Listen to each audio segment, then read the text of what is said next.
ಸ್ನೇಹಿತರೆ ನಮಸ್ಕಾರ. ಕಿಶೋರ್ ರಾಚಯ್ಯ ಎಂಪವರ್ ಟಾಕಿಂದ ಇವತ್ತಿನ story B positive and take everything in positive way ಅನ್ನೋದ್ರ ಬಗ್ಗೆ. ಇದೊಂದು ಮಿಡಲ್ ಕ್ಲಾಸ್ ಫ್ಯಾಮಿಲಿಯ ಒಂದು ಕತೆ. ಮಿಡಲ್ ಕ್ಲಾಸ್ ಫ್ಯಾಮಿಲಿಯಲ್ಲಿ ಒಂದು ಕಾರ್ ಮನೆಗೆ ಬರೋದು ಅಂದರೆ ತುಂಬ ದೊಡ್ಡ ವಿಷಯ. ನಿಮ್ಮೆಲ್ಲರಿಗೂ ಗೊತ್ತು, ನನಗೂ ಕೂಡ ಅದು ದೊಡ್ಡ ವಿಷಯ. ಹೀಗೆ ಗಂಡ ಹೆಂಡತಿ ಇಬ್ಬರು ಮಕ್ಕಳು ಸಾಕಷ್ಟು ಸೇವಿಂಗ್ಸ್ಗಳನ್ನ ಮಾಡಿದ ನಂತರ ಡಿಸೈಡ್ ಮಾಡ್ತಾರೆ ನಮ್ಮನೆಗೆ ಒಂದು ಕಾರ್ ತೊಗೊಳ್ಳೋಣ ಅಂತ. ಸೊ ಹಾಗಾಗಿ ಕಾರ್ ಶೋರೂಮ್ಗೆ ಹೋಗ್ತಾರೆ. ಕಾರ್ ತೊಗೊಂಡು ದೇವಸ್ಥಾನಕ್ಕೆ ಪೂಜೆ ಮಾಡ್ಸೋಕ್ಕೆ ಅಂತ ಬರ್ತಾರೆ. ಪೂಜೆ ಎಲ್ಲ ಆಗುತ್ತೆ, ಎಲ್ಲ ಫೋಟೋಸ್ ತೊಗೋತಾರೆ. ತುಂಬ ಖುಷಿಯಾದ ದಿನ. ಈಗ ಮನೆಗೆ ಹೋಗಬೇಕು. ಮನೆಗೆ ಹೋಗುವಾಗ ಸಿಗ್ನಲಲ್ಲಿ ನಿಂತಿರ್ತಾರೆ.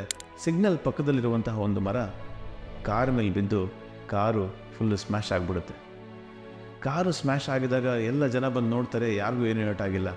ಹೊರಗಡೆ ಎಲ್ಲರನ್ನೂ ತೆಗಿತಾರೆ, ಎಲ್ಲ ಸುರಕ್ಷಿತವಾಗಿರ್ತಾರೆ. ಆದರೆ ಕಾರ್ ಮಾತ್ರ ತುಂಬ ಕೆಟ್ಟ ಕಂಡೀಷನಲ್ಲಿರುತ್ತೆ. ಸರಿ, ಪ್ರಾಣ ಉಳಿತಲ್ಲ, ಮನೆಗೆ ಹೋಗ್ತಾರೆ. ನೆಂಟರುಗಳು, ಸ್ನೇಹಿತರು ಎಲ್ಲ ಮನೆಗೆ ಬರ್ತಾರೆ. ಆ ಕಾರ್ ಬೇಡ, ಅದೃಷ್ಟ ಸರಿಗಿಲ್ಲ, ನೋಡು ಕಾರ್ ತೊಗೊಂಡು ದಿನನೇ ಹೀಗಾಯಿತು, ಯಾಕೆ ಬೇಕಾ ಕಾರನ್ನು, ಆ ಕಾರನ್ನ ಸ್ಕ್ರ್ಯಾಪಿಗೆ ಹಾಕ್ಬೋಣ ಅಂತ ಹೇಳ್ತಾರೆ.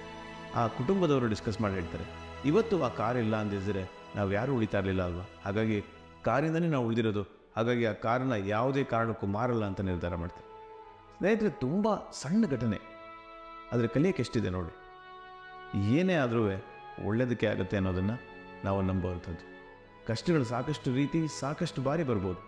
ಪ್ರತಿಯೊಂದು ಕಷ್ಟಗಳನ್ನು ಏನಾದ್ರು ಒಂದು ಕಲಿಯೋಕ್ಕೆ ನಮಗೆ, ಅಥವಾ ಏನಾದ್ರು ಒಂದು ಪಾಠ ಹೇಳ್ಕೊಡೋಕ್ಕೆ ನಮ್ಮ ಜೀವನದಲ್ಲಿ ನಡೀತಾ ಇದೆ ಅಂತ ತಿಳ್ಕೊಂಡ್ರೆ ಅದಕ್ಕಿಂತ ದೊಡ್ಡ ಮೈಂಡ್ಸೆಟ್ ಇಲ್ಲ. ಸೊ ಪ್ರತಿಯೊಂದು ವಿಷಯಗಳನ್ನು ಪಾಸಿಟಿವ್ ಆಗಿ ಯೋಚನೆ ಮಾಡೋದ್ರಿಂದ ನಿಮಗೂ ನೆಮ್ಮದಿ, ಸುತ್ತಮುತ್ತ ಇರೋರಿಗೂ ನೆಮ್ಮದಿ. ಮತ್ತೊಂದು ಕಥೆಯೊಂದಿಗೆ ಮತ್ತೆ ಭೇಟಿ ಮಾಡೋಣ. ಕಿಶೋರ್ ರಾಚಯ್ಯ ಎಂಪವರ್ ಟಾಕಿಂದ. ನಮಸ್ಕಾರ.